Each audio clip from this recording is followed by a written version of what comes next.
ঈশিকা ও রিমা ছিল ছোটবেলা থেকেই প্রাণের বন্ধু। তারা একই পাড়ায় থাকত এবং একই কলেজে পড়ত। রিমা, তোর খাতায় রেডি তো? আজ আবার স্যার হঠাৎ টেস্ট নিলে। আরে চিন্তা করিস না, তুই থাকলে সব ঠিক হয়ে যায়।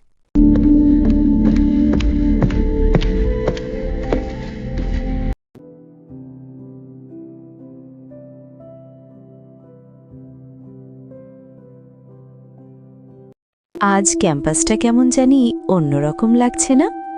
কেন? প্রতিদিনই তো এমনই থাকে। ওই দিকটা দেখ, ক্যাম্পাসের পেছনের অংশটা।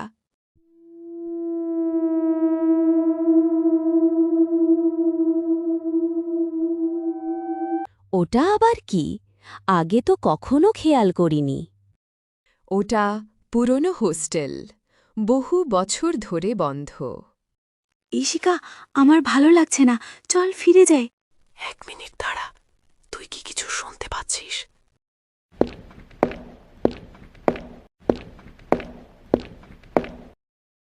শুনেছি, কেউ একটা উপরে হাঁটছে।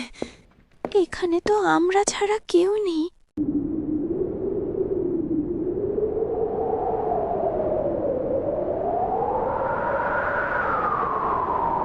ঈশিকা, চল এখান থেকে এখনই।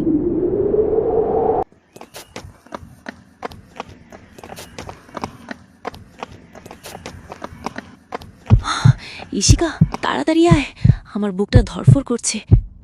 দাঁড়া দাঁড়া, দরজাটা কোথায়?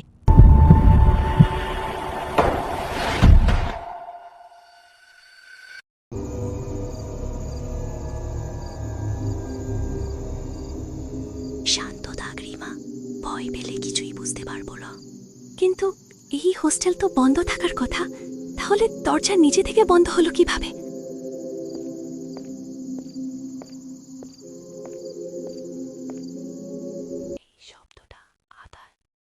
শব্দটা সিঁড়ির দিক থেকেই আসছে। চল ওই দিকটা গিয়ে দেখি।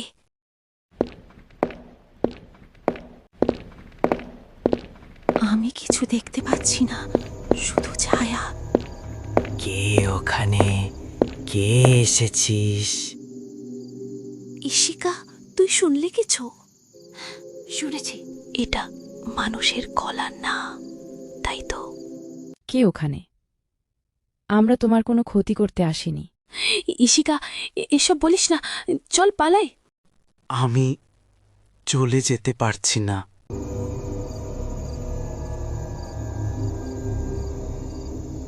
তুমি কে? কেন যেতে পারছো না? এটাই কি সেই অতৃপ্ত আত্মা?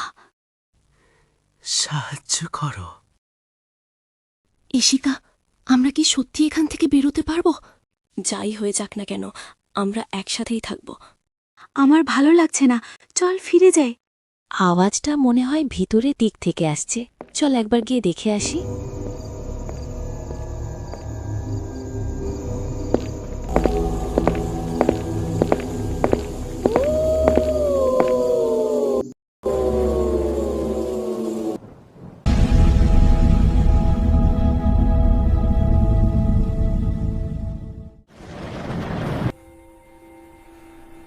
কে তুমি? আমাদের ভয় দেখাচ্ছ কেন? সেদিন রাতে একটা দুর্ঘটনা ঘটেছিল। আমার নাম রাহুল। আমি খুব গরিব পরিবারের একজন ছেলে ছিলাম। আমার স্বপ্ন ছিল নিজে পড়াশোনা করে কিছু বড় কিছু করা। আমার বন্ধুরা ছিল সবাই ধনী পরিবারে এবং আমি ছিলাম গরিব পরিবারে। এটাই হয়তো আমার মারা যাওয়ার কারণ। আসলে গরিবদের কখনো কোনো সম্মান থাকে না কারোর কাছে, বাঁচার অধিকারও থাকে না। তাই হয়তো সেদিন আমায় মরতে হয়েছিল। সেদিন হোস্টেলে একটা অনুষ্ঠানের আয়োজন করা হয়েছিল। যারা কলেজে ভালো র্যাঙ্ক করেছে তাদের পুরস্কার দেওয়ার জন্য, এবং আমি হয়েছিলাম আমাদের ডিপার্টমেন্টে ফার্স্ট। সেটাতেই তাদের হিংসা হয়েছিল যে তারা হতে পারেনি।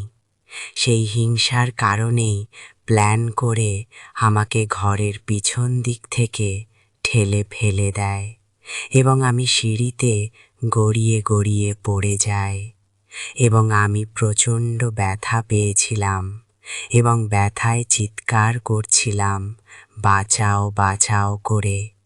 কিন্তু আমায় কেউ বাঁচাতে আসেনি। দূর থেকে তারা মজা নিচ্ছিল পড়ে যাওয়ার।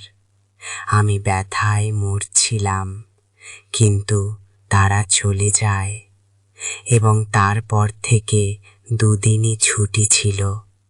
তাই আমি ওইভাবেই পড়েছিলাম, ওখান থেকে উঠতে পারিনি এবং প্রচণ্ড তৃষ্ণা ও ক্ষুধায় ও খুব আঘাত পাওয়ার কারণে আমি ওখানেই মারা গিয়েছিলাম। আমার মাথা ফেটে রক্ত পড়ছিল, তাও একবারও দেখেনি কেউ সেদিন আমায়। তারা বুঝতে পারেনি যে আমি মারা যাব। 2 দিন পর যখন তারা ফিরে এসে আমাকে নিথর পড়ে থাকতে দেখল, তখনই তাদের হাসি থেমে গেল। ভয় তাদের চোখে স্পষ্ট হয়ে উঠল। দ্রুত সবাই মিলে ঘটনাটাকে দুর্ঘটনা বলে চালানোর চেষ্টা করা হলো। পুলিশ রিপোর্ট, কর্তৃপক্ষ, সব জায়গায় একই কথা বলা হলো। কিন্তু সত্য কখনো বেশি দিন লুকিয়ে থাকে না। হোস্টেলের সিসিটিভি ক্যামেরার একটি ফুটেজ হঠাৎ করেই সামনে আসে। সেখানে পরিষ্কার দেখা যায় আমি নিজে পড়ে যাইনি, পিছন দিক থেকে আমাকে ঠেলে ফেলা হয়েছিল। তদন্ত শুরু হয় নতুন করে। একে একে তাদের মুখোশ খুলে যেতে থাকে। ভয়, অপরাধবোধ আর প্রমাণ সব মিলিয়ে তারা আর মিথ্যা ধরে রাখতে পারেনি। অবশেষে আদালতে সত্য প্রকাশ পায়। রায় ঘোষণা হয় এটা কোনো দুর্ঘটনা নয়, এটা ছিল পরিকল্পিত অপরাধ। যারা আমাকে ঠেলে ফেলেছিল তাদের কলেজ থেকে বহিষ্কার করা হয় এবং আইনের কঠোর শাস্তি দেওয়া হয়। যাদের নীরবতা আমাকে মৃত্যুর দিকে ঠেলে দিয়েছিল তাদেরও দায় এড়াতে দেওয়া হয়নি। আমি ফিরে আসিনি, কিন্তু আমার মৃত্যুর পর অন্তত একবার হলেও প্রমাণ হলো গরিবের জীবন সস্তা হতে পারে, কিন্তু গরিবের রক্তের দাম শূন্য নয়। সত্য দেরিতে আসে, কিন্তু শাস্তি ছাড়া যায় না।